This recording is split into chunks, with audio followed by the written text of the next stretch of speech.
Hello everyone, আসসালামু আলাইকুম। আজকে সকাল সকাল চলে আসলাম আমাদের এই ফরিদপুরের অম্বিকাপুর এই মাঠটার খোলা হল এই মাঠে। তো আমার চকে মোটামুটি ভালো ভালো যে কৃষক, আমি আজকে একটা ক্ষেত পরিদর্শনে আসছি, মানে সকাল সকালে চলে আসছি অলরেডি। এই বাইক নিয়ে আসছি যদিও এই রাস্তা দিয়ে। আহ, এখন আমি একটা কৃষকের সাথে কথা বলবো। উম, মোহাম্মদ রফিকুল ইসলাম।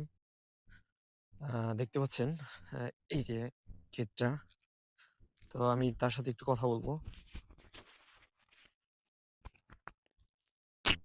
আসসালামু আলাইকুম। ওয়ালাইকুম আসসালাম রহমতুল্লাহি ওয়া বারাকাতুহু। এটা কি জাতের পেঁয়াজ লাগাচ্ছেন? আমি আজকে লাগাচ্ছি লালতির হাইব্রিড জাত। গত কয়েকদিন আগে থেকে লাগানো শুরু করছি।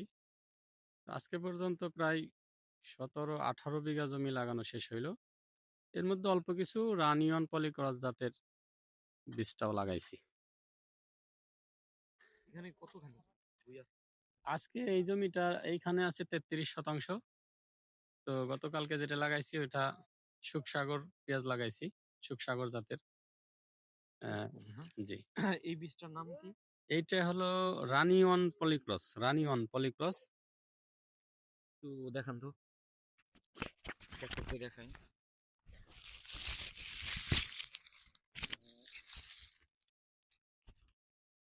দেখতে পাচ্ছেন রানী ওয়ান পলিগস, এটা তো মূলত বীজটা কোটা থেকে করা, তাই না? হ্যাঁ, এটা সিড ওয়ার্ল্ডের যে রানিওয়ান জাতটা আছে সে থেকে নেয়া। তো এইটা হ্যালো দর্শক, দেখতে পাচ্ছেন যে সিডওয়ালের যে কোটা সেটা থেকে এই রানিওয়ানটা করা।